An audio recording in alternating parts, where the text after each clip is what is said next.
আজকে ওই বকুচি থেকে বের করো, ওই বকুচি থেকে শ্রীবৃদ্ধি করবো, সাথে শ্রীবৃদ্ধিও ওদের ঘোরাই দেবো। এই রেডমি বাচ্চা নিচে আয়, পুলিশ দেখছে, মেয়ে দেখছে, নতুন নতুন মেয়ে দেখছে। জয় মা শ্যাম সুন্দরী। আর ভিডিওটা তো আমরা দেখলি, মেয়েটা কীরকম ফালতু।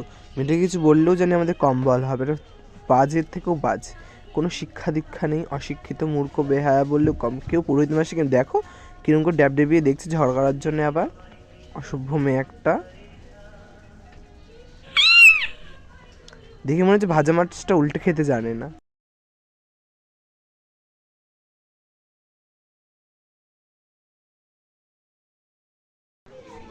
এত গ্যাদারিংয়ের ফলে অনেক মানুষ পদপিষ্ট হয়ে পড়ে গিয়ে অনেকের লেগেছে, তাই জন্য মন্দির কর্তৃপক্ষ তাই মন্দির বন্ধ করে দেওয়ার ফলে আরও ঝামেলা শুরু করে। মেন ঝামেলাটাই মেয়েটার কারণেই হয়েছে।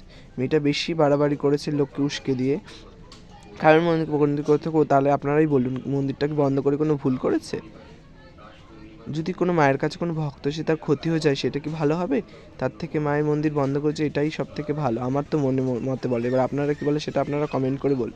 এই মেয়েটার বাবা দেখলে, এই মেয়ে যে বাড়ির বউ হয়ে যাবে সে বাড়ি একদম হাড় কাট জ্বালিয়ে খাবে। ডাইনি কোথাকার একটা। বাড়ির লোক যে কী করে সহ্য করে ভগবান জানে। ডাইনি। জয় শ্যামসুন্দরী মায়ের জয়।